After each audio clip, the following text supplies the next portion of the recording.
Hey, this is Bill, and this morning I'm going to show you a great recipe for basic meatloaf.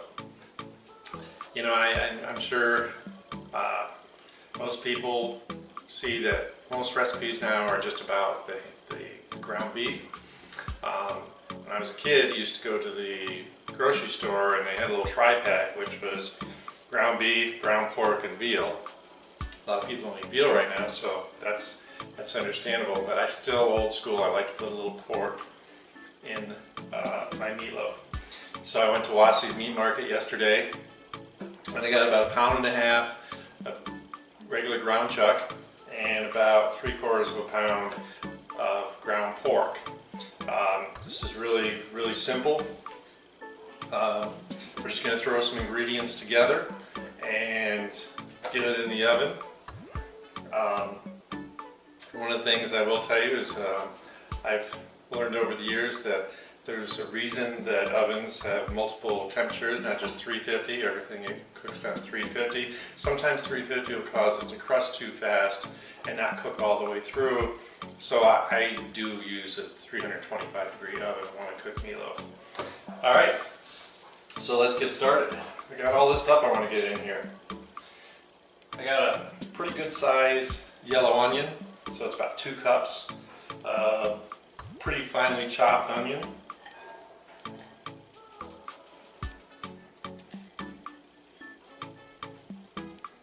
You could really use any kind of onion you wanted. This happened to be here already, so it's pretty easy to decide on. I've got 2 good sized cloves of garlic chopped up.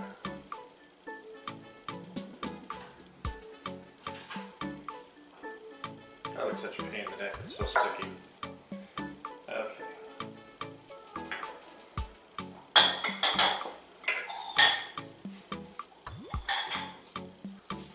I want about 1/2 cup of chili sauce. You can use ketchup. To me, chili sauce is like the adult version of ketchup. I like the texture and taste better, but if you want to use ketchup, that's absolutely fine. Of course, I always use Heinz either way. So I want 1/2 cup. I've got 2 tablespoons of Worcestershire sauce.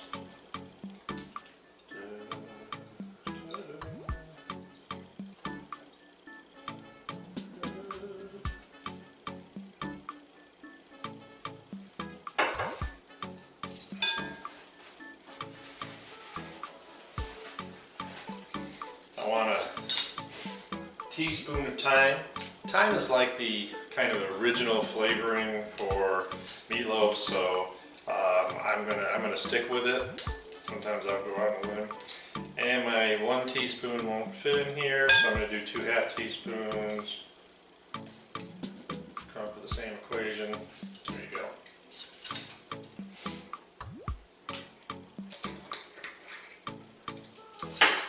And before, you always have to put breadcrumbs in because that's kind of the binding agent.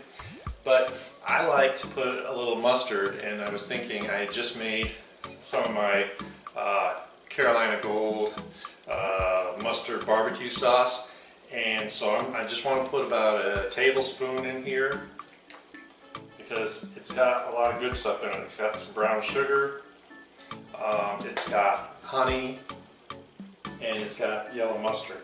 So that's perfect. And last but not least, I think I'm going to actually, I'm going to put I need 3/4 of a cup of breadcrumbs.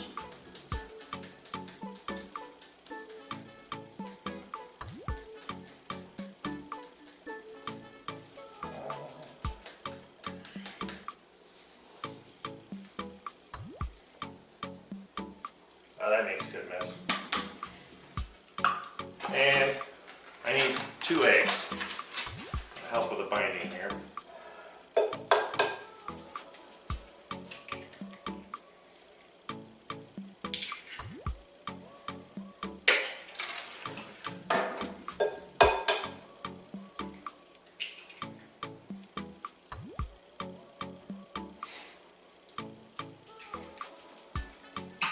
recycle my containers, so I don't want to throw the shelf back in it. And then, this is the easy but messy part, is you just have to get your hand in here. Start moving them all around. If you want, you can beat the eggs first.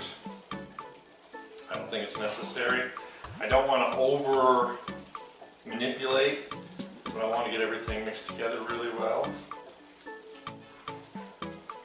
Lots of times when I make meatloaf, because I like leftovers, I'll almost double this recipe, but then it gets a little trickier to cook. So I'm just making a regular recipe today. You know, meatloaf is great. You can serve it with just about anything. One of the things I really like to do is take the leftovers, slice them up, and make a meatloaf sandwich. It's better. It's already got all the flavor you want in it. Don't need to add a whole lot. So just make sure you have a big enough bowl. Everything mixes together.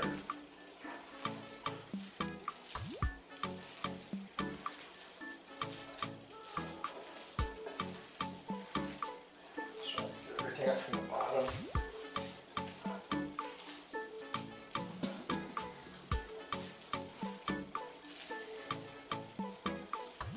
Want to have good consistency. My mom used to put milk in the meatloaf, and I found that it made it kind of almost soft and hard to work with.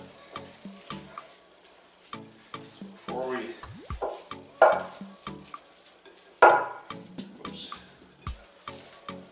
put this in a pan,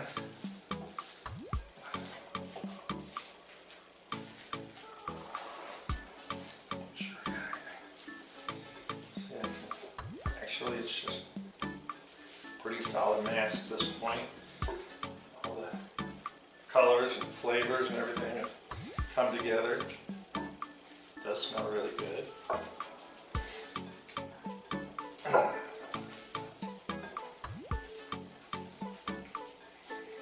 Just shape it into a loaf just to make sure.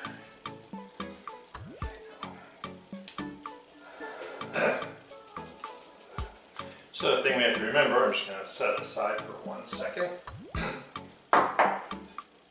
is I'm sure most people are used to their mom making it in some kind of a loaf pan, because that's what it's meatloaf. Well, the problem is then, you know, it fills up with grease, sometimes it overflows, and I don't like the way it cooks in a meat pan or in a loaf pan. So I just take a baking dish, and one of the things that I do is I like to take a couple pieces of bacon, put it on the bottom, and basically the idea behind it is it keeps it from sticking and it adds flavor. You probably don't want to eat the bacon on the bottom unless you really like bacon. But the goal here is it also works almost like a palette. If you had a palette underneath something, when you go to take it out, it's much easier to get the meatloaf out. So once again, got some great bacon from Lossie's. All right, let's get back to my meatloaf. Already kind of formed it into a loaf. I don't need to do a whole lot more to it.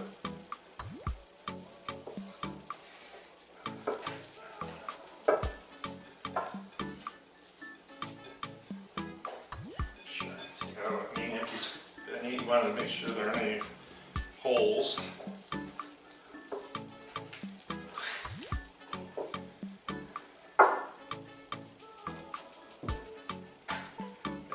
Set it right here.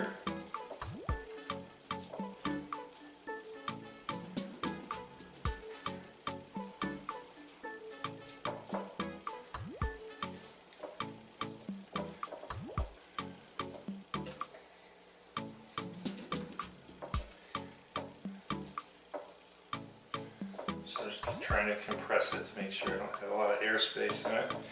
It doesn't have to be perfect. It's all going to cook and be just fine.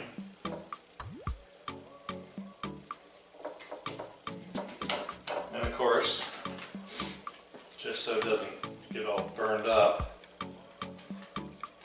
just want to lay some bacon on top.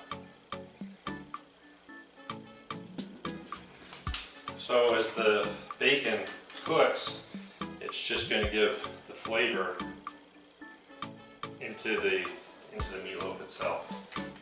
Got this one extra little nick piece that gets added. Doesn't it look pretty? It's all wrapped up. It's all ready to go. Looks pretty. Nice. I got lots of room for the grease if need be. And we're going to have this, and then the other thing is it's a whole lot easier. I mean, I know I've seen the pans where you have a little insert you can lift out with the holes in it. It's going to be a whole lot easier to get this meatloaf out of the pan because I got such a large pan. Alright, so we're going to go into the oven, 325, remember, 325 for, it's going to take an hour, and we'll see you back in an hour. Alright, so we lasted a whole hour in the oven. You can tell one of the tricks is that the bacon did cook. It smells really great.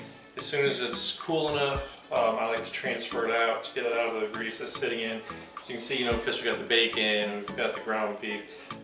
I don't recommend trying to use low fat content beef because it can end up coming out dry no matter what you put in it. You do need that amount of fat to cook it in.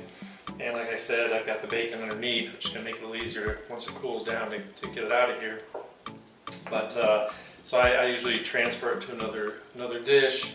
Obviously, if you're serving it right away, you could cut it and then take the leftovers out. But this really does smell good. This is just the way I like to do it. And certainly I hope you try it, like it, don't forget to subscribe, and enjoy it. Have a great day.